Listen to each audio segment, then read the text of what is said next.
Hello everyone, कैसे हैं आप सभी लोग। मेरी वॉइस आ रही है आपको। हमारे सॉरी हमारा जनरल साइंस चल ही रहा है अभी। और इसमें पाचन तंत्र चल रहा है। पाचन तंत्र में हमने आहार नाल और पाचन ग्रंथियां दोनों को कंप्लीट कर लिया है। और अब हम देखेंगे कि भोजन के मुख्य घटक क्या होते हैं। उसमें भी हमने कार्बोहाइड्रेट को कंप्लीट कर लिया था। कार्बोहाइड्रेट से संबंधित आज कुछ बीमारियां हैं, हम उनके बारे में चर्चा कर लेते हैं।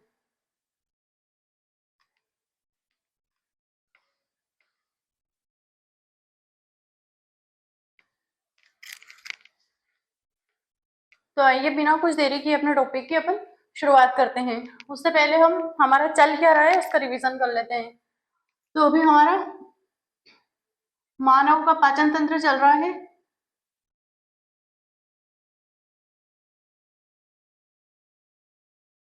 इसको दो भागों में बांटा गया है। पहला आहार नाल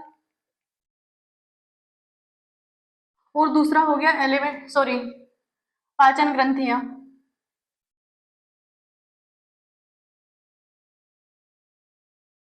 ये दोनों हो गए थे।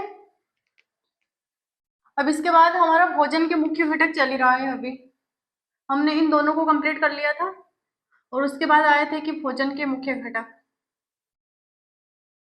कि वास्तविक रूप में हम खाते क्या है। ठीक है, तो हमारा हो गया है कार्बोहाइड्रेट।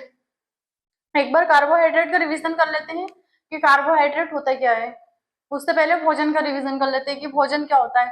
तो भोजन हमारे शरीर की मूलभूत आवश्यकताओं की पूर्ति के लिए बना होता है। ठीक है, ये हो गई थी इसकी परिभाषा। अब देख लेते हैं कि कार्बोहाइड्रेट क्या होता है। तो कार्बोहाइड्रेट हमारे शरीर को ऊर्जा प्रदान करता है और ये ऊर्जा का भी मुख्य स्रोत होता है। हमने कार्बोहाइड्रेट को पूरा कंप्लीट कर लिया था। एक बार उसका थोड़ा सा रिवीजन कर लेते हैं।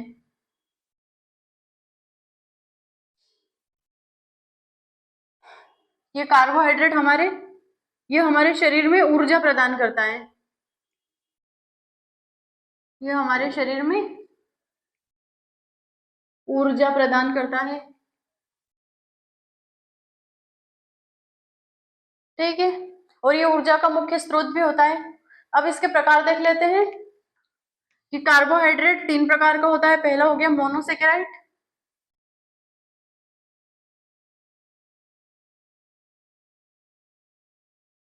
मोनोसेकेराइड। दूसरा हो गया डाइसेकेराइड,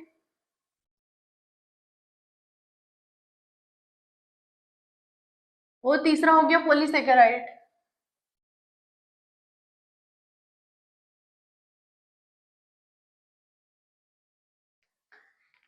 इसमें ऊर्जा की एक यूनिट होती है। ये ऊर्जा की दो यूनिट से मिलकर बना हुआ होता है और इसमें ऊर्जा की कई यूनिट होती है। ठीक है, इसलिए उसका नाम ही दे दिया कि पॉलीसेकेराइड। ठीक है, अब ये कैसे होते हैं इनका कल हमने रिवीजन कर लिया था। जो मोनोसेकेराइड होते हैं उसके भी तीन नाम होते हैं, ग्लूकोज, फ्रक्टोज और गैलेक्टोज। ग्लूकोज अंगूर की शर्करा होती है, अंगूर और शहद में पाई जाती है। ग्लूकोज अंगूर और शहद में पाया जाता है। फिर फ्रक्टोज सभी फलों में पाया जाता है, उसे फलों की शर्करा बोलते हैं। और गैलेक्टोज जो दूध में पाई जाने वाली शर्करा होती है। ठीक है, फिर डाइसेकेराइड को हमने देख लिया था, सुक्रोज, माल्टोज और गैलेक्टोज। फिर पॉलीसेकेराइड में भी देख लिया था, स्टार्च, ग्लाइकोजन और सेल्यूलोज। ये तीनों इसमें आते हैं।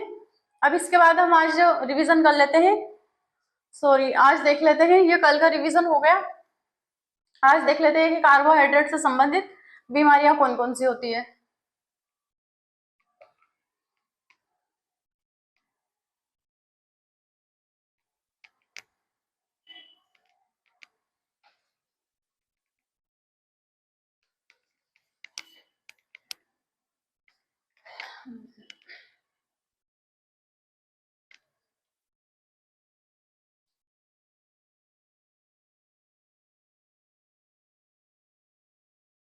कार्बोहाइड्रेट से संबंधित बीमारियां।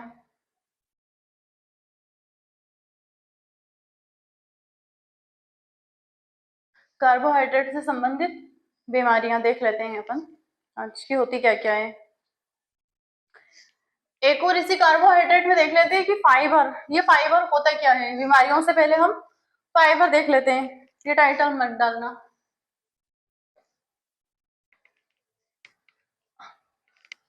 हिंदी में रेशा या फाइबर।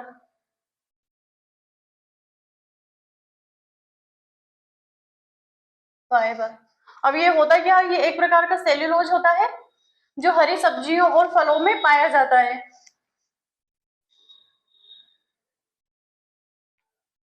यह एक प्रकार का सेल्यूलोज होता है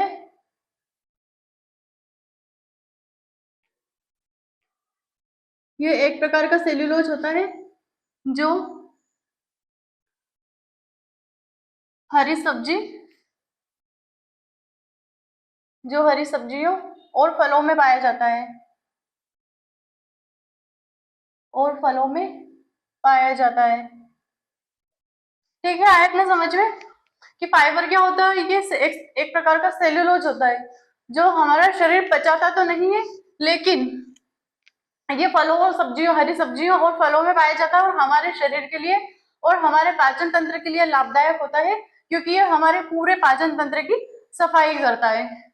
इसका मुख्य कार्य होता है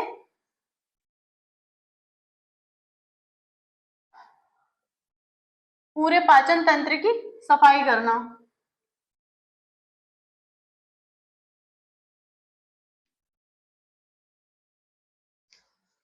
जैसे कि गेहूं में भी फाइबर होता है, गेहूं में जो फाइबर होता है वो हमारे पाचन तंत्र की सफाई करता है। फलों में जो फाइबर होता है वो भी हमारे पाचन तंत्र की सफाई करता है। ठीक है, फलों में मुख्य रूप से सेल्यूलोज पाया जाता है, लेकिन जो जूस पाया जाता है, जो उसमें जल नुमा संरचना होती है वो कार्बोहाइड्रेट होती है, और जो उसका जो ठोस पदार्थ होता है, कठोर पदार्थ होता है जिसको हम उसे भी खा जाते हैं, वो हमें खाना भी चाहिए क्योंकि वो हमारे पाचन तंत्र के लिए लाभदायक होता है। ठीक है, आया इतना समझ में। अब देख लेते हैं कि कार्बोहाइड्रेट से संबंधित बीमारियां क्या क्या होती है।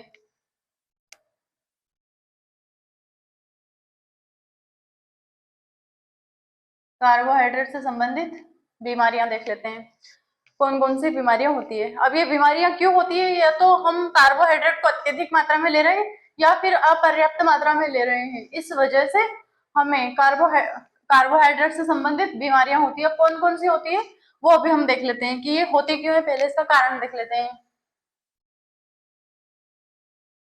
अत्यधिक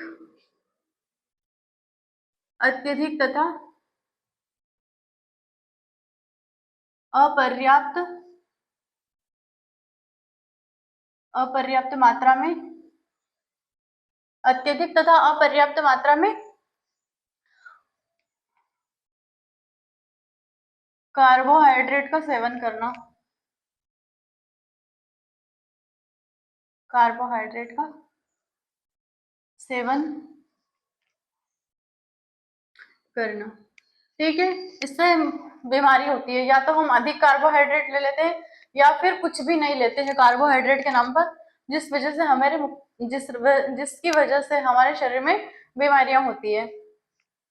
ठीक है, अब पहली बीमारी है डायबिटीज, मधुमेह। इसका जो नाम है इंग्लिश में, इसे डायबिटीज मेलिटस कहते हैं। डायबिटीज भी दो प्रकार की होती है। पहली होती है डायबिटीज मेलिटस, जिसे हम मधुमेह की बीमारी बोलते हैं या शुगर की बीमारी बोलते हैं, और दूसरी होती है डायबिटीज इंसिपिडस, वो हमारी किडनी पर होती है। ठीक है, वो बीमारी इस वजह से होती है, हमारी पीयूष ग्रंथि से एक हार्मोन निकलता है एडीएच, उस हार्मोन की कमी की वजह से हमारी किडनी पानी का अवशोषण नहीं कर पाती है, और हम जो भी पानी पीते हैं वो सारा पानी मूत्र के रूप में बाहर निकल जाता है, जिसे बोलते हैं मूत्र त्याग की बीमारी या डायबिटीज इंसिपिडस। ठीक है, अब ये जो होती है मधुमेह की बीमारी, इसे बोलते हैं डायबिटीज मेलिटस। ठीक है, इसे बोलते हैं डायबिटीज मेलिटस।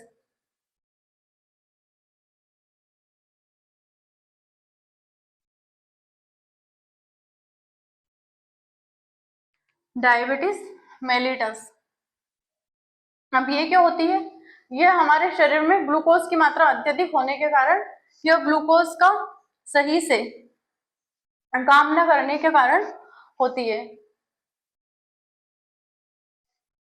अब ग्लूकोज की मात्रा अत्यधिक तब होगी जब हमारे शरीर में इंसुलिन हार्मोन की कमी हो जाती है। ठीक है,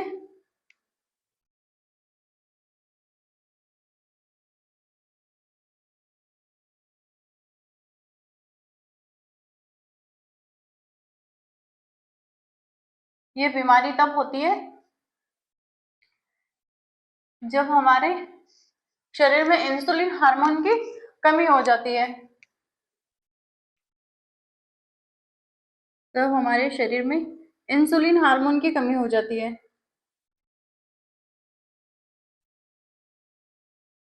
इंसुलिन हार्मोन की कमी हो जाती है।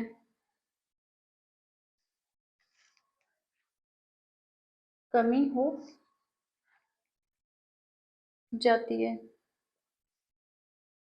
ठीक है, या उसका सही से कार्य न करना, या तो हमारे शरीर में इंसुलिन हार्मोन की कमी हो जाती है, या फिर इंसुलिन हार्मोन का सही से काम ना करना, तब भी हमें डायबिटीज की बीमारी होती है,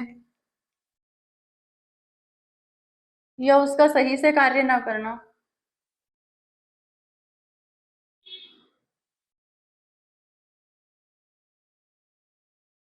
तब भी हमें यही बीमारी होती है। कब होती है बीमारी, जब हमारे शरीर में इंसुलिन हार्मोन की या तो कमी हो जाती है या फिर उसका सही से कार्य न करना होता है, तब भी हमें ये बीमारी होती है। और दूसरा है जब हमारे रक्त में ग्लूकोज की मात्रा अत्यधिक हो जाती है, तब भी यह बीमारी होती है।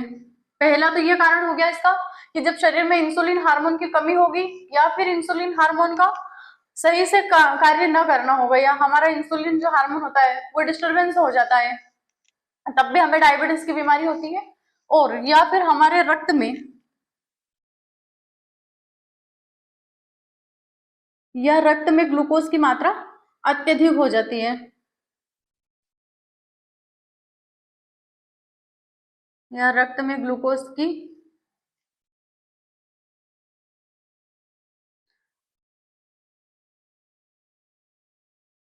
की मात्रा का बढ़ जाना।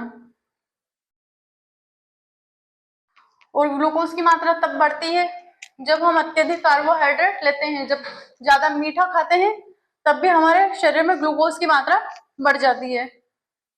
ठीक है, और इसके लक्षण क्या क्या होते हैं, अत्यधिक प्यास लगना, मैं ऊपर का मिटा रही हूँ, इसी में डायबिटीज को कंप्लीट कर लेते हैं, नीचे का ज्यादा दिखेगा भी नहीं।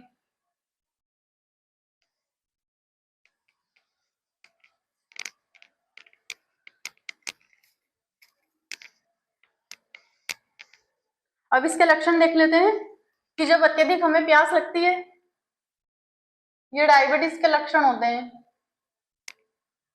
जिसको भी ये लक्षण हो समझ लेना कि मुझे डायबिटीज है।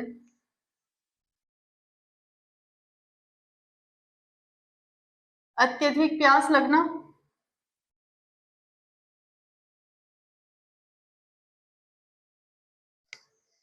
ठीक है, बार बार पेशाब जाना, कमजोरी, थकान और वजन घट जाना। अत्यधिक प्यास लगना, बार बार पेशाब का आना,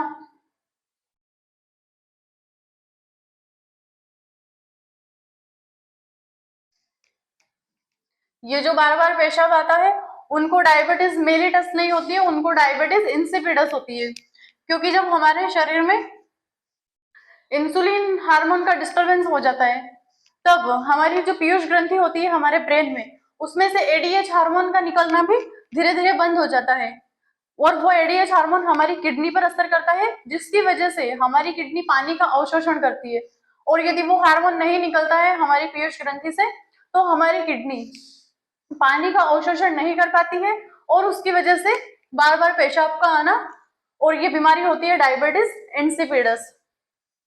ठीक है, और जब शरीर में इंसुलिन हार्मोन की कमी हो जाती है, रक्त में हमारे ग्लूकोज की मात्रा बढ़ जाती है, तब होती है डायबिटीज मेलिटस। ये हो गया। अब तीसरा लक्षण है इसका थकान और कमजोरी, जिसको बार बार थकान और कमजोरी होती है, और अचानक से हमारा वजन घटना। अचानक वजन घटना, हाथ की हथेली और पांव की तलियों में जलन होना, हथेली और पांव तलियों में जलन होना,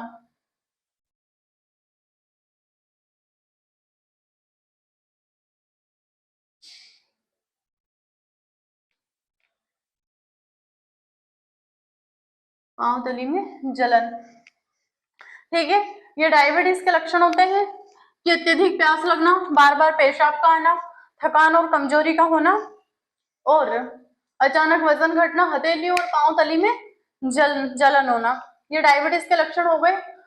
और बीमारी किस वजह से होती है कि हमारे शरीर में इंसुलिन हार्मोन की या तो कमी हो जाती है या फिर उस हार्मोन का डिस्टरबेंस हो जाता है, जिस वजह से होती है। और दूसरा कारण है इसका कि हमारे रक्त में ग्लूकोज की मात्रा बढ़ जाती है, और ग्लूकोज की मात्रा तब बढ़ती है जब हम अत्यधिक कार्बोहाइड्रेट वाली चीजें खाते हैं, जैसे कि अत्यधिक मीठा। मीठे में भी यदि गुड़ चाहे तो कितना भी मीठा खा लो, क्योंकि वो मोनोसेकेराइड का होता है, उसमें ऊर्जा की 1 यूनिट होती है, वो ज्यादा हमारे शरीर के लिए हानिकारक बिल्कुल भी नहीं है। अगर मीठा यदि दुखदाई होता है तो वो होती है सफेद चीनी, क्योंकि सफेद चीनी को जब बनाया जाता है तो उसमें से उसके पोषक तत्व तो निकाल लिए जाते हैं, सिर्फ बचा होता है तो उसमें पॉलीसेकेराइड का कार्बोहाइड्रेट, जो हमारे शरीर के लिए लाभदायक बिल्कुल भी नहीं है। ठीक है, अब दूसरी बीमारी देख लेते हैं, हाइपोग्लाइसेमिया। ये किस वजह से होती है?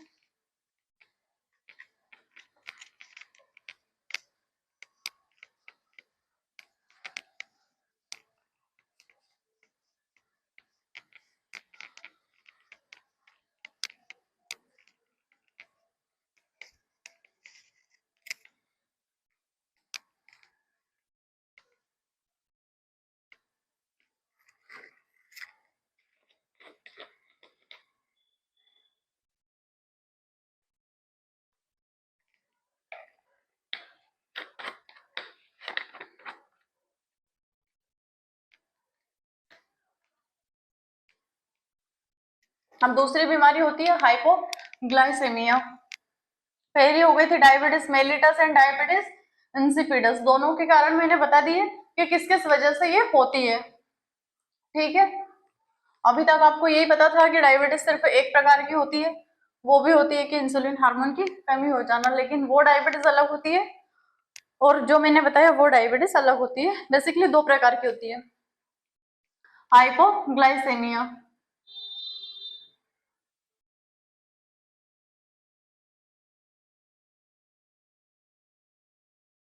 अब ये किस वजह से होती है? जब हमारे रक्त में ग्लूकोज की मात्रा का अत्यधिक कम हो जाना, इसकी वजह से ये बीमारी होती है हाइपोग्लाइसेमिया या फिर लो बीपी। ठीक है, जब हमारे शरीर में सॉरी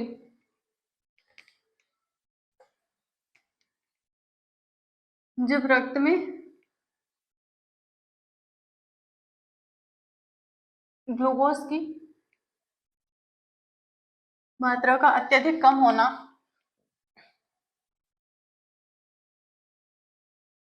मात्रा का अत्यधिक कम होना, इसकी वजह से ये बीमारी होती है हाइपोग्लाइसेमिया की।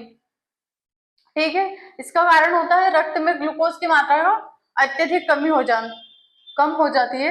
हमारे रक्त में ग्लूकोज की मात्रा जरूरत से भी कम हो जाती है, तब हमें ये बीमारी होती है, और इसके लक्षण है चक्कर आना, पसीना कमी होना। एक और कारण है इसका, इसका मुख्य कारण ये भी होता है कि जो बार बार इंसुलिन लेते हैं और ज्यादा इंसुलिन लेते हैं उनको भी ये प्रॉब्लम होती है। जो लंबे समय तक और ज्यादा इंसुलिन लेते हैं, पहला कारण तो ये हो जाता है कि अचानक यदि रक्त में ग्लूकोज की कमी आ जाती है तो ये बीमारी होती है। और दूसरा कारण ये होता है कि जो लंबे समय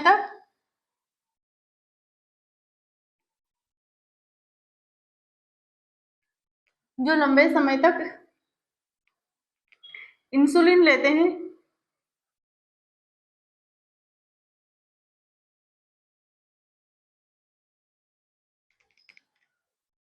ये ज्यादा लेते हैं,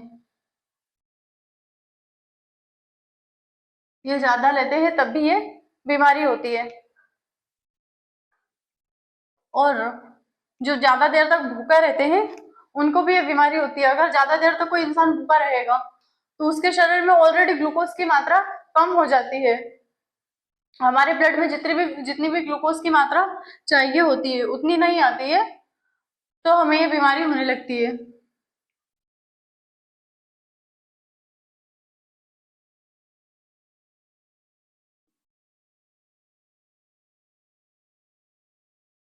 ये लंबे समय तक भूखे रहते हैं। अगर कोई एक दिन भूखा रह जाता है लंबे समय तक तो कोई समस्या नहीं आती है। वो बार बार यदि ऐसा कर रहा है तो उसको ये समस्या होने लगती है। लंबे समय तक भूखा रहना, ठीक है। आया इतना समझ में? हाइपोग्लाइसेमिया जब हमारे रक्त में ग्लूकोज की मात्रा की अत्यधिक कमी हो जाती है तब होती है। और दूसरा होता है लंबे समय तक इंसुलिन लेते हैं। या तीसरे जो लंबे समय तक भूखा रहते हैं उनको भी यही बीमारी होती है, ठीक है। अब इसके लक्षण देख लेते हैं। चक्कर आना, कंपकपी आना और कमजोरी होना, ठीक है।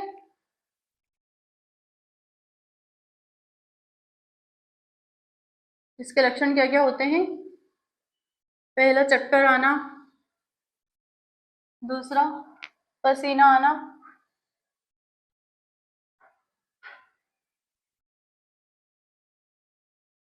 कंपकपी, ये इसके लक्षण होते हैं हाइपोग्लाइसेमिया के, ठीक है। जब रक्त में ग्लूकोज की मात्रा की कमी हो जाती है और कमी, और दूसरा कारण होता है जो लंबे समय तक इंसुलिन लेते हैं उनको भी यही समस्या होती है। और तीसरा जो लंबे समय तक भूखे रहते हैं उनको भी यही समस्या होती है। आए इतना समझ में? और इसके लक्षण होते हैं चक्कर आना, पसीना आना या कंपकपी होना। अब तीसरी बीमारी होती है मोटापा, कार्बोहाइड्रेट से जुड़ी हुई, ओबेसिटी।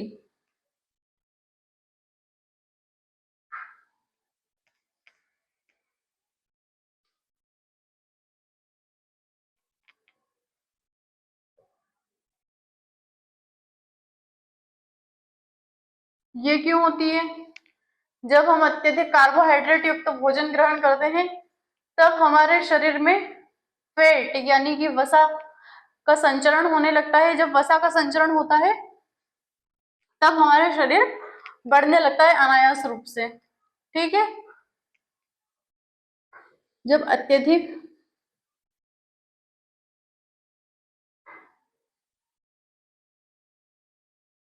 कार्बोहाइड्रेट युक्त भोजन लेना,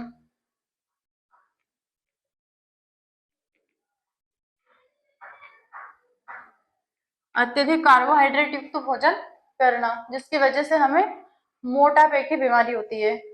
अतिरिक्त ग्लूकोज और इसके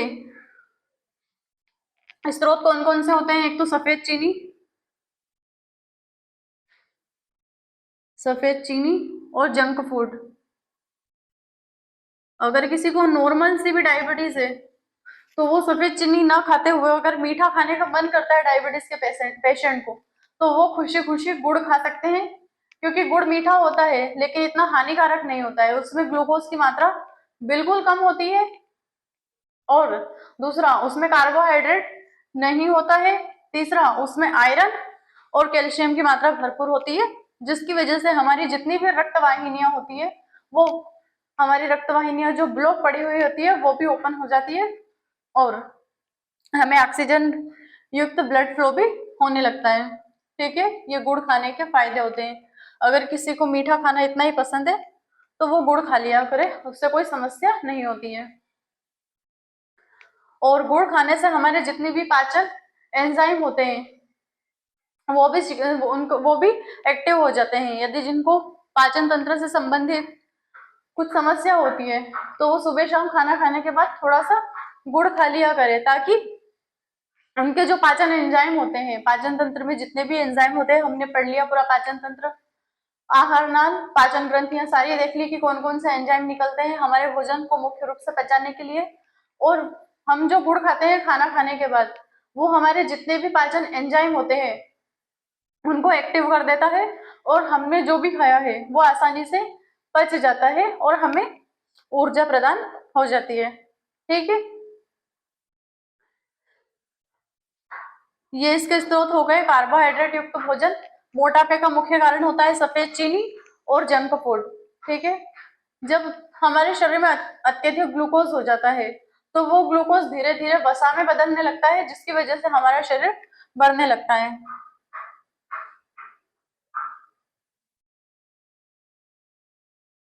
अत्यधिक ग्लूकोज वसा में बदल जाता है,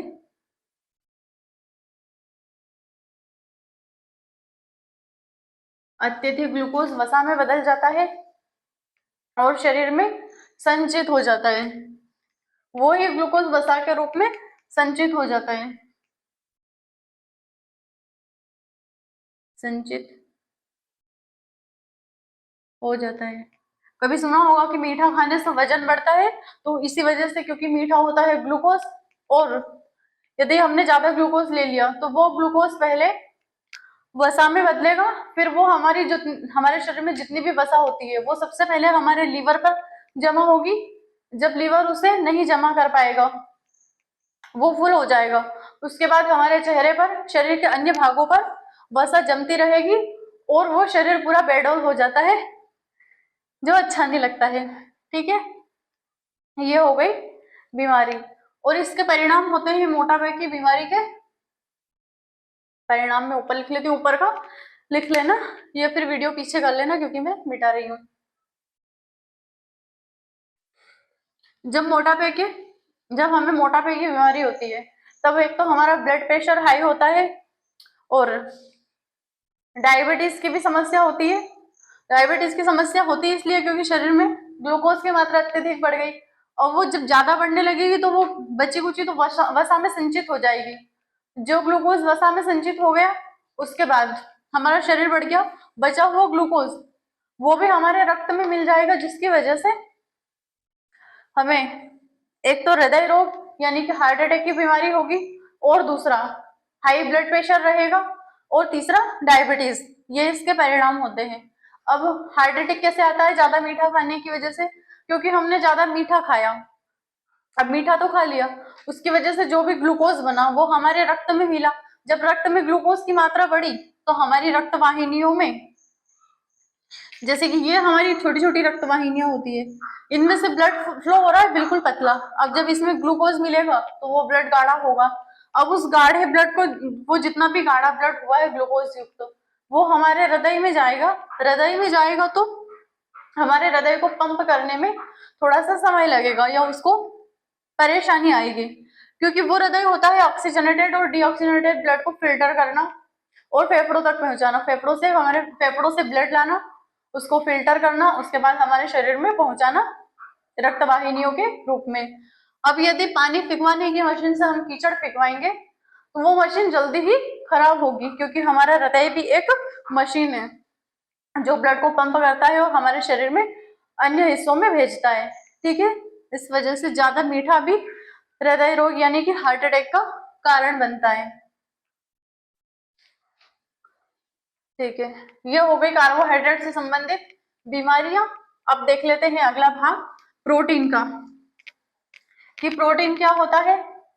कार्बोहाइड्रेट देख लिया, कार्बोहाइड्रेट के मुख्य स्रोत भी देख लिए कि क्या क्या होते हैं। चावल, गेहूं, मक्का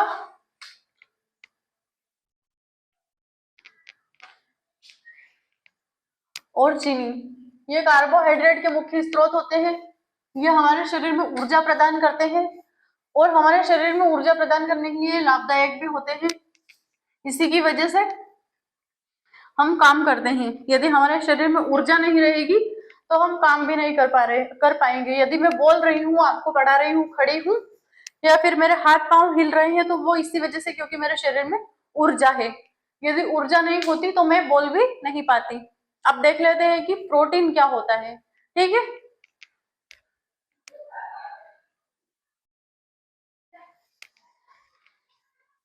अब देख लेते हैं कि प्रोटीन क्या होता है। कार्बोहाइड्रेट हमारा पूर्ण रूप से खत्म हो गया, इससे संबंधित हमने बीमारियां भी देख लिए कि कार्बोहाइड्रेट से संबंधित बीमारियां क्या होती है। ठीक है, अब देख लेते हैं कि प्रोटीन क्या होता है। ये प्रोटीन क्या होता है? प्रोटीन हमारे शरीर की मूलभूत इकाई होती है या फिर मूलभूत स्रोत होता है, क्योंकि ये हमारे शरीर का निर्माण करता है।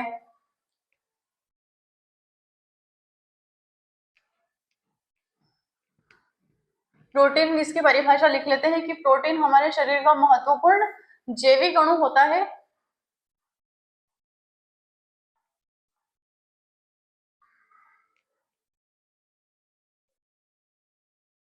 प्रोटीन हमारे शरीर का महत्वपूर्ण जैविक अणु होता है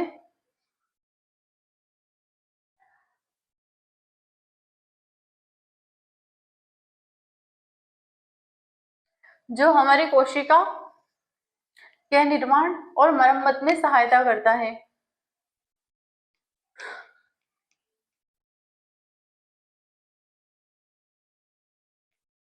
जो हर जीवित कोशिका और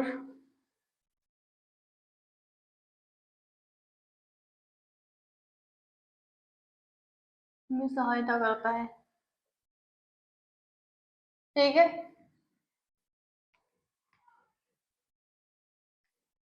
कोशिका के निर्माण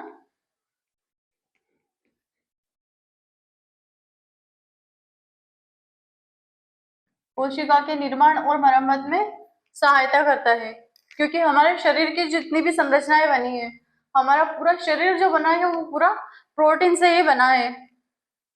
यह कार्बन, हाइड्रोजन और नाइट्रोजन का संयुक्त बंध होता है और इसमें सल्फर और फास्फोरस भी मिले हुए होते हैं। अब प्रोटीन में क्या क्या होता है? कार्बन, नाइट्रोजन, हाइड्रोजन,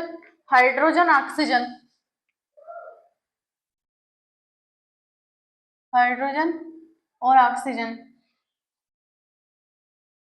ऑक्सीजन इनसे बना होता है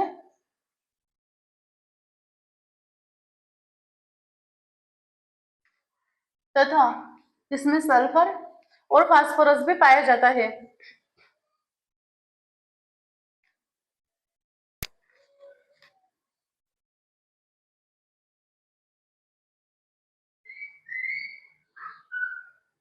इसमें सल्फर और फास्फोरस भी पाया जाता है। फास्फोरस भी पाया जाता है। दूध जब जलता है तो हमें स्मेल आती है, क्योंकि कार्बोहाइड्रेट के जलने की हमें स्मेल नहीं आती है, वो प्रोटीन के जलने की। जब दूध जलता है समझ लो कि उसमें से प्रोटीन जल रहा, क्योंकि सल्फर और फास्फोरस ये दोनों स्मेल जब भी ये जलते हैं तो स्मेल आते हैं। और प्रोटीन में सल्फर भी होता है, फास्फोरस भी होता है, नाइट्रोजन, हाइड्रोजन और ऑक्सीजन और कार्बन, ये सारे उस प्रोटीन में पाए जाते हैं। और प्रोटीन से ही हमारे पूरे शरीर का निर्माण हुआ है, क्योंकि हमारी जो मांसपेशियां होती है उसमें मायोग्लोबिन प्रोटीन पाया जाता है, हमारे रक्त में हीमोग्लोबिन पाया जाता है, वो भी एक प्रोटीन होता है, हमारी हड्डियों में ओसिन प्रोटीन होता है, हमारी त्वचा और बालों में केराटिन प्रोटीन होता है। यानी कि हमारे पूरे शरीर का निर्माण ही प्रोटीन से हुआ है। इसकी मुख्य भूमिका क्या होती है? हमारे शरीर का निर्माण करता है। प्रोटीन हमारे शरीर का निर्माण करता है। और प्रोटीन प्रोटीन के स्रोत क्या क्या होते हैं, यानी कि किन किन में पाया जाता है? तो ये प्रोटीन होता है मांस में, दालों में, दूध में। दूध में कार्बोहाइड्रेट भी मिलता है और प्रोटीन भी मिलता है और वसा भी मिलती है। जो दूध का हल्का मीठा लगना, गैलेक्टोज, वो दूध में मिलने वाला कार्बोहाइड्रेट होता है। अब दूध में जो प्रोटीन पाया जाता है वो पाया जाता है केसिन, वो दूध में जो केसिन पाया जाता है वो प्रोटीन होता है। और दूध से जो घी निकलता है वो है वसा, इसलिए दूध को एक संपूर्ण आहार भी कहा जाता है।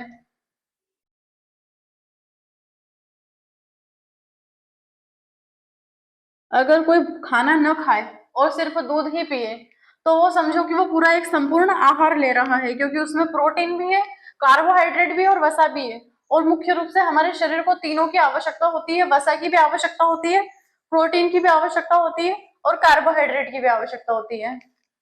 कार्बोहाइड्रेट किस लिए? हमारे शरीर में ऊर्जा की हमें जरूरत होती है, हमारे दैनिक कार्यों के लिए। प्रोटीन की इसलिए आवश्यकता होती है क्योंकि हमारे शरीर में जो अनेक रासायनिक कार्य होते हैं वो प्रोटीन की वजह से होते हैं। अनेक जो हार्मोन होते हैं वो भी प्रोटीन के बने होते हैं, कुछ हार्मोन वसा के बने होते हैं, कुछ प्रोटीन के बने होते हैं। ठीक है, इतना आया समझ में? मांस में पाया जाता है, दालों में पाया जाता है, दूध में और अंडे में। ये प्रोटीन के स्रोत होते हैं। कोई मांसाहारी नहीं है तो दूध और दालों में सबसे बड़ी मात्रा में प्रोटीन पाया जाता है। दूसरा सोयाबीन में, सोयाबीन में भी मुख्य रूप से बड़ी मात्रा में प्रोटीन पाया जाता है और वसा भी पाई जाती है। सोयाबीन से जो तेल निकलता है वो वसा होती है और बाकी जो फाइबर रहता है वो प्रोटीन का होता है पूर्ण रूप से। ठीक है, आया इतना समझ में?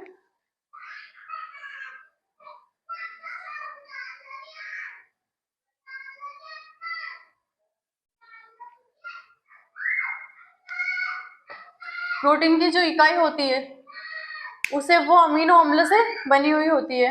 अब देख लेते हैं कि प्रोटीन की संरचना।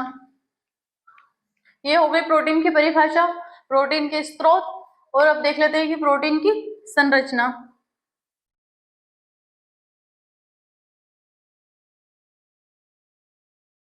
प्रोटीन की संरचना, प्रोटीन की इकाई को अमीनो अम्ल,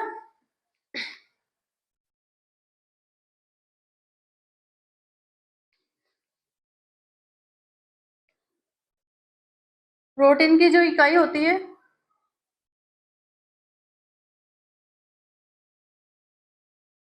वो अमीनो अम्ल होती है।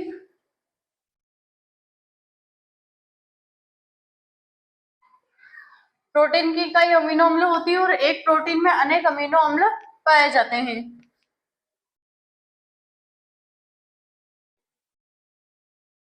एक प्रोटीन में अनेक अमीनो अम्ल पाए जाते हैं।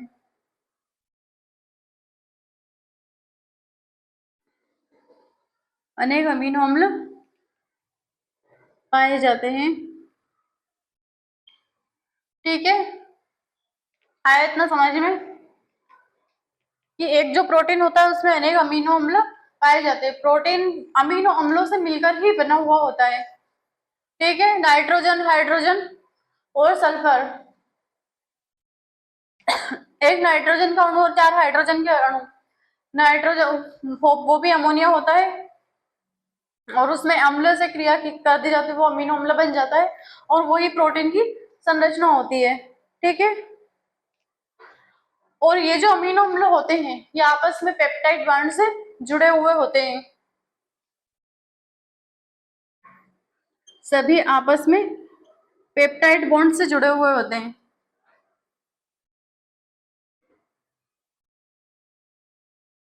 हमने जैसे ही प्रोटीन लिया, प्रोटीन हमारे आमाशय में जाता है तो वो पेप्टाइड में ही, सॉरी, पेप्सिड में टूटता है, फिर पेप्सिन से पेप्टाइड में टूटता है हमारी छोटी आंत में। ठीक है, आपस में पेप्टाइड बॉन्ड से ये जुड़े हुए होते हैं, पेप्टाइड बॉन्ड से जुड़े हुए रहते हैं।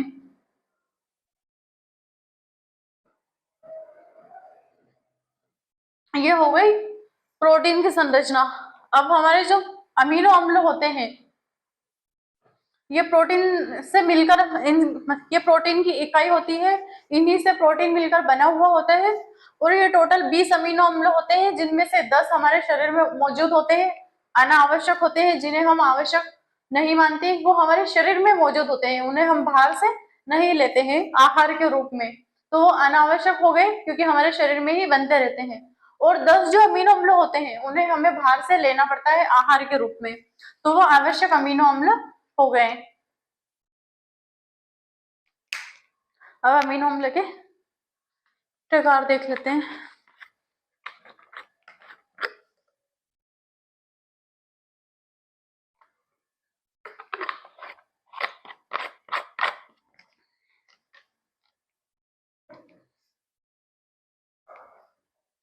आयत ना समझ में।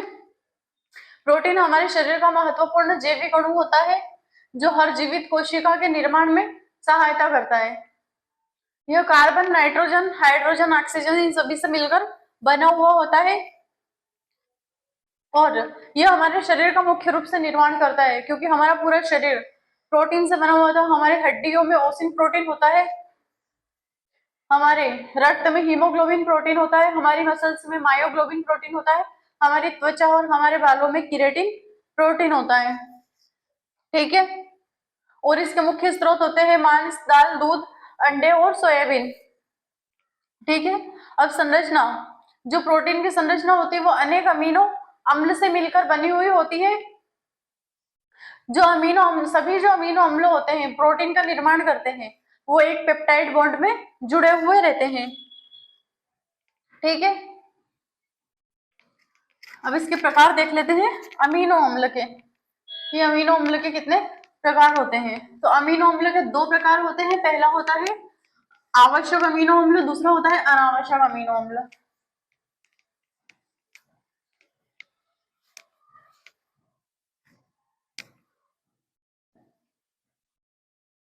देख लेते हैं कि अमीनो अम्ल के प्रकार।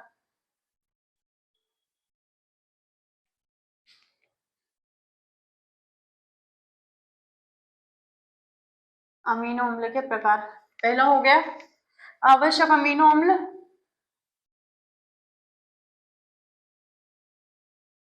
आवश्यक, और दूसरा अनावश्यक।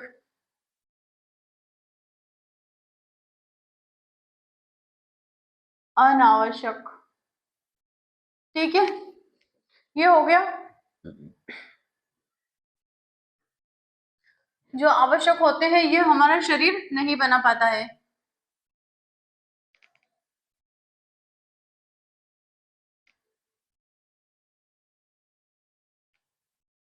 ये हमारा शरीर नहीं बना पाता है।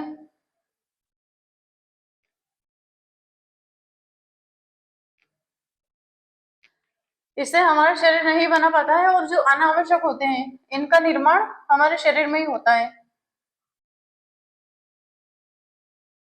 इनका निर्माण शरीर के अंदर ही होता है।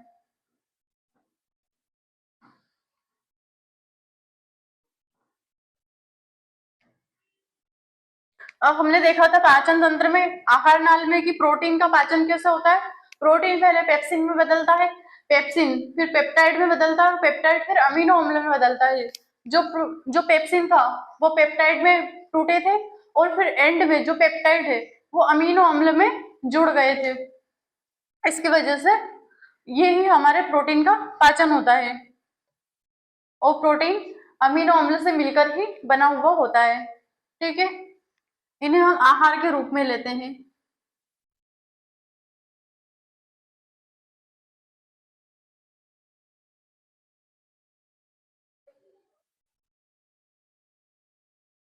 आहार के रूप में लेना होता है। आवश्यक अमीनो अम्ल हमारा शरीर नहीं बना पाता है, ये आहार के रूप में लेना होता है हमें। ठीक है,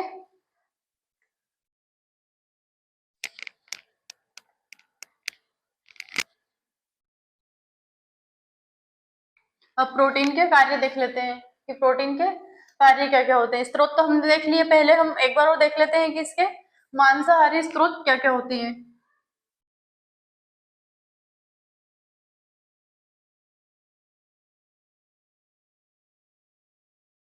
पहला हो गया मांसाहारी स्रोत। इसमें क्या क्या आता है?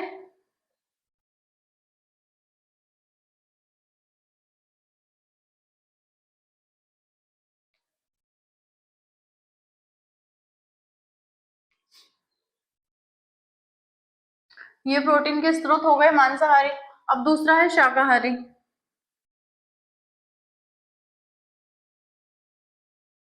किसी ने बोल दिया कि हमें प्रोटीन की कमी है और वो शाकाहारी है, तो वो बेचारा मर जाएगा कि बस ये तो लेना ही नहीं है।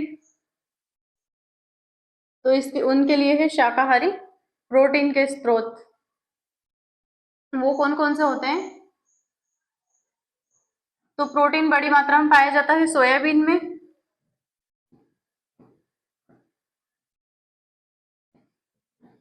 सभी दालों में, विशेषकर मसूर दाल में, मसूर में, सोयाबीन, सभी दालों में, मूंगफली में, अखरोट, दूध, दही और पनीर में। दूध, मूंगफली,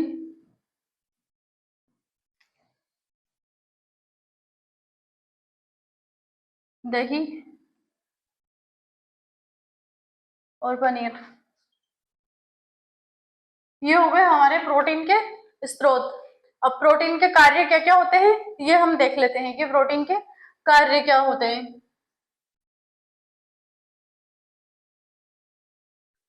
तो हमारे पूरे शरीर का निर्माण करना, शरीर के निर्माण में कोशिकाएं, मसल्स, हमारी मांसपेशियां, बालों और नाखून आदि का निर्माण करना। शरीर का निर्माण, उनमें आ गई हमारी मांसपेशियां,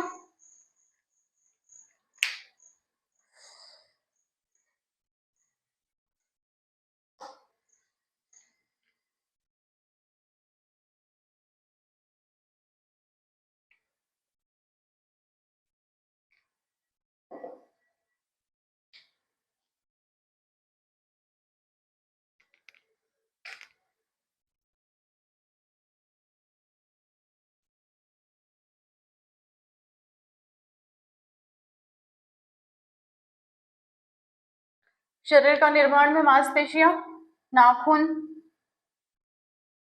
बाल और कोशिकाओं आदि का निर्माण करना।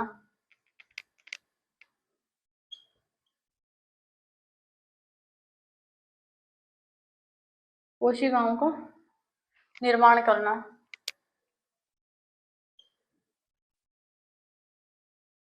ठीक है, आया इतना समझ में? ये इसका कार्य होता है, मुख्य कार्य प्रोटीन का यही होता है कि हमारे शरीर का निर्माण करता है। शरीर के निर्माण में मसल्स, हमारे नाखून, हमारे बाल और हमारी कोशिकाओं का निर्माण करने में ये प्रोटीन सहायता करता है। ठीक है, और दूसरा ये संरचना कार्य के रूप में शरीर प्रोटीन का कार्य हो गया। फिर दूसरा इसके एंजाइम के कुछ कार्य होते हैं। एंजाइम का कार्य जैसे कि जैव रासायनिक क्रियाओं को तेज करना, फिर हमारी इम्यूनिटी को बढ़ाना, ये भी हमारे प्रोटीन का कार्य होता है। अगर हमारे शरीर में प्रोटीन की कमी होती है तो हम बार बार बीमार पड़ेंगे, हमारी इम्यूनिटी स्ट्रॉन्ग नहीं होगी। ठीक है, फिर तीसरा कार्य हार्मोन के निर्माण में भी सहायता करता है, जैसे कि इंसुलिन और ग्लूकागोन हार्मोन का भी हमारे प्रोटीन से ही निर्माण होता है।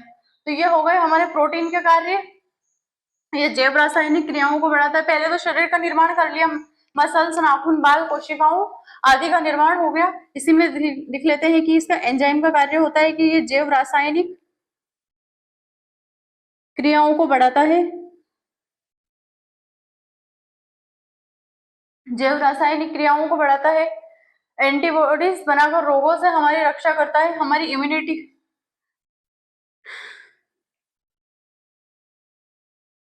प्रतिरक्षा में करता है। हमारी जो एंटीबॉडी बनी हुई होती है, रोग प्रतिरोधक क्षमता, ये एंटीबॉडी बनाकर शरीर से बीमारियों से रक्षा करता है।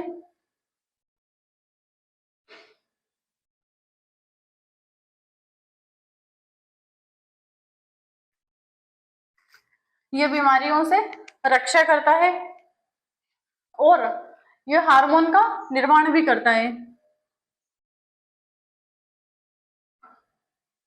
हार्मोन का निर्माण किस किस का? एक तो ग्लूकेगोन और दूसरा है इंसुलिन।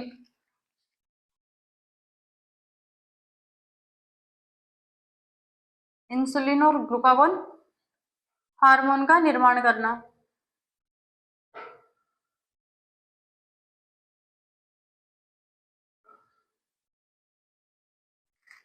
ठीक है, ये हो गए इसके कार्य स्रोत देख लिए। मांस में अंडा और मछली, इनमें भी प्रोटीन पाया जाता है। फिर शाकाहारी स्रोत हो गए इसके सोयाबीन, दालें और मूंगफली, दूध, दही और पनीर, ये इसके स्रोत हो गए शाकाहारी में। इसका कार्य होता है कि मुख्य रूप से हमारे शरीर का निर्माण करना, फिर जैव रासायनिक क्रियाओं, कुछ एंजाइम के रूप में जैव रासायनिक क्रियाओं को तेज करना या बढ़ाना, फिर प्रतिरक्षा में हमारी एंटीबॉडी बनकर, एंटीबॉडी जो हमारी होती है वो प्रोटीन की बनी हुई होती है और बीमारियों से रक्षा करता है। फिर हार्मोन का निर्माण करता है, इंसुलिन और ग्लूकागोन का। ठीक है, ये हो गया हमारा प्रोटीन। अब प्रोटीन से संबंधित हम बीमारियां देख लेते हैं कि कौन कौन सी प्रोटीन से संबंधित बीमारियां होती है, और कल हम वसा के बारे में देखेंगे, फैट के बारे में। तो कल हमारा भोजन के जो मुख्य घटक होते हैं वो कंप्लीट हो जाएंगे। हम वसा को पूरी तरह देख लेते हैं, वसा से संबंधित बीमारियां भी कल देख लेते हैं। आज प्रोटीन को खत्म कर देते हैं, प्रोटीन से संबंधित बीमारियां क्या क्या होती है ये भी खत्म कर लेते हैं। अब प्रोटीन से संबंधित ज्यादा बीमारियां है नहीं, जैसे कार्बोहाइड्रेट से थी, तो ये भी प्रोटीन का कार्य ही चल रहा है। अब ऊर्जा स्रोत, आवश्यकता पड़ने पर हमारा जो प्रोटीन होता है वो हमें ऊर्जा प्रदान करता है। एक प्रोटीन में हमें 4 कैलोरी ऊर्जा मिल जाती है। अब अगला कार्य होता है इसका ऊर्जा का स्रोत। प्रोटीन भी ऊर्जा स्रोत है, लेकिन इतना नहीं जितना कार्बोहाइड्रेट होता है।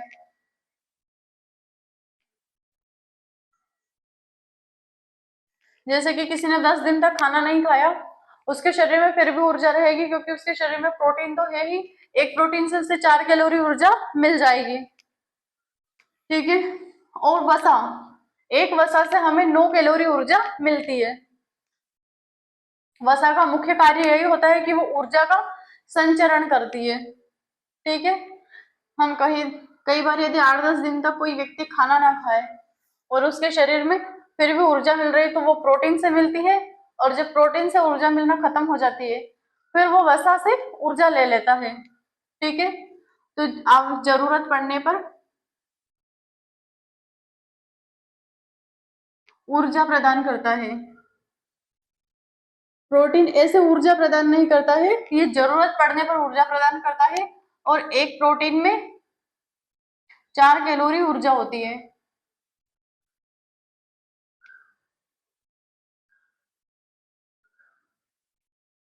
ठीक है, ये एक प्रोटीन में 4 कैलोरी ऊर्जा होती है। अब इसका एक और कार्य होता है कि ये परिवहन का कार्य करता है। ये ऑक्सीजन और हीमोग्लोबिन का परिवहन करता है।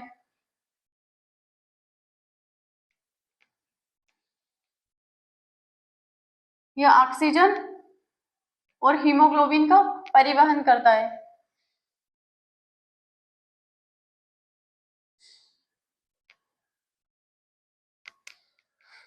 अगर ऑक्सीजन युक्त हीमोग्लोबिन युक्त और ऑक्सीजन युक्त यदि रक्त हमारी रक्त वाहिनियों में बह रहा है, तो वो भी प्रोटीन की वजह से। यदि हमारे शरीर में प्रोटीन की कमी आ जाएगी, प्रोटीन कौन है?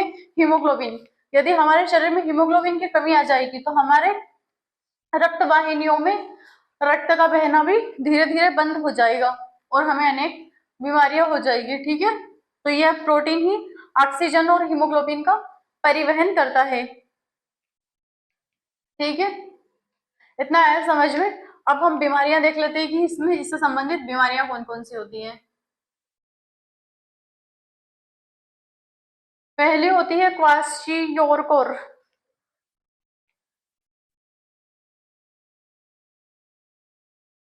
क्वाशियोरकोर,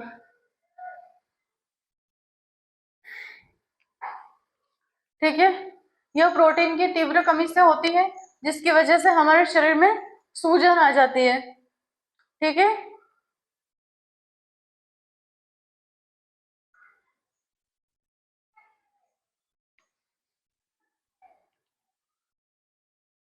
यह प्रोटीन की तीव्र कमी से होती है।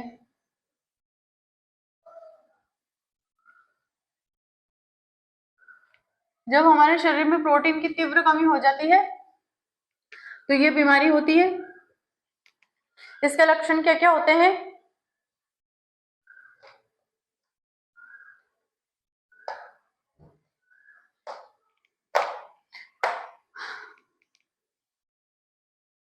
अब दूसरी होती है मेरास्मस।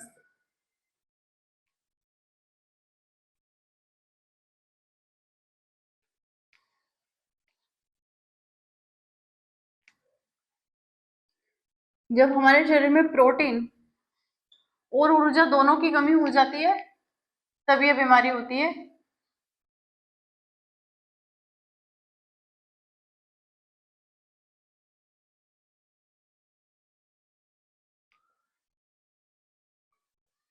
ठीक है, और प्रोटीन की कमी से हमारी इम्यूनिटी कम होती है, कमजोर प्रतिरक्षा प्रणाली हो जाती है, हमारा वीक इम्यून सिस्टम वीक हो जाता है। और चौथा, बालों का झड़ना और त्वचा से संबंधित जितनी भी बीमारियां होती है, जिसको चर्म रोग की बीमारी होती है, वो भी प्रोटीन की वजह से होती है। बालों का झड़ना, चर्म रोग, ये प्रोटीन की कमी से होते हैं। ठीक है, आया इतना समझ में। और कमजोर हमारी प्रतिरक्षा प्रणाली, ये हो गया हमारा कुछ इस तरीके का प्रोटीन।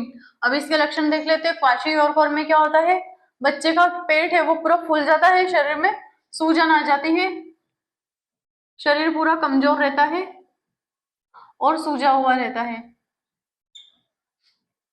इसमें हड्डियां पूरी पतली होती है, जिसको मेरास्मस रोग होता है, उसमें ऊर्जा और प्रोटीन की कमी दोनों हो जाती है, जिसकी वजह से शरीर की जितनी भी हड्डियां होती है वो पूरी कमजोर हो जाती है।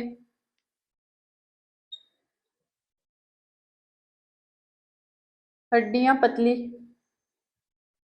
होना, ये हो गया हमारा प्रोटीन। प्रोटीन क्या होता है, ये हमारे शरीर का महत्वपूर्ण जैविक अणु होता है, जो हमारे शरीर में ऊर्जा प्रदान करता है, सॉरी, हमारे शरीर का निर्माण करता हो, और ये बना होता है अनेक अमीनो अम्ल से मिलकर बना हुआ होता है। ठीक है, आया इतना समझ में। अब उसके बाद हमने इसके कार्य देखे थे कि कार्य क्या क्या होता है। तो ये संरचना करता है मांसपेशियों, हमारे बालों, हमारे नाखून और हमारी त्वचा का। एंजाइम के रूप में हमारी जितनी भी जैविक प्रतिक्रिया होती है उनको स्ट्रोंग करता है। उसके बाद हार्मोन के रूप में ग्लूकागोन और इंसुलिन हार्मोन का ये निर्माण करता है। फिर उसके बाद ऊर्जा का स्रोत है, जरूरत पड़ने पर हमारे शरीर में ऊर्जा प्रदान करता है। देन एक प्रोटीन से 4 कैलोरी ऊर्जा मिलती है। फिर परिवहन के रूप में ये जो होता है हीमोग्लोबिन, ये ऑक्सीजन का परिवहन करता है। बीमारियां क्वाशियोरकोर, प्रोटीन की जब तीव्र कमी होती है तो बीमारी होती है क्वाशियोरकोर, इसमें शरीर में सूजन आना और पूरा शरीर कमजोर पड़ जाना। फिर होता है मेरास्मस रोग, इसमें प्रोटीन और ऊर्जा दोनों की कमी हो जाती है तथा हड्डियां, पैरों की हड्डियां टेढ़ी मेढ़ी और कमजोर हो जाती है पूरी। ठीक है, और बालों का झड़ना, त्वचा संबंधित जितनी भी बीमारियां होती है वो प्रोटीन की कमी से होती है। कमजोर, जिनकी इम्यूनिटी स्ट्रॉन्ग कमजोर होती है, उनका शरीर मोटा होता है और वो बार बार बीमार पड़ जाते हैं हर 8-15 दिन में, समझ लो कि उनमें भी प्रोटीन की कमी होती है। ठीक है, आशा करती हूँ कि ये क्लास आपको समझ में आई होगी। कल हम देखेंगे कि वसा वसा क्या होती है, वसा के कार्य क्या होता है, हमारे शरीर में क्यों जरूरी होती है, और उससे संबंधित बीमारियां देख लेंगे। अगली क्लास में हम नया सिस्टम की शुरुआत करेंगे, रेस्पिरेशन सिस्टम। हमने पूरी तरह से देख लिया कि हमारा पाचन कैसे हुआ है, पहले हमारा भोजन कहाँ कहाँ गया है, फिर हमारा उसका पाचन हुआ कैसे है, उसके बाद हमने मुख्य रूप से भोजन लिया क्या क्या है, और हमारे शरीर में किन किन तत्वों की जरूरत होती है। ठीक है, आया इतना समझ में। आशा करती हूँ कि ये सारी क्लासेस आपको समझ में आई होगी। पढ़ते रहिएगा, क्लासेस को देखते रहिएगा। बाय, धन्यवाद।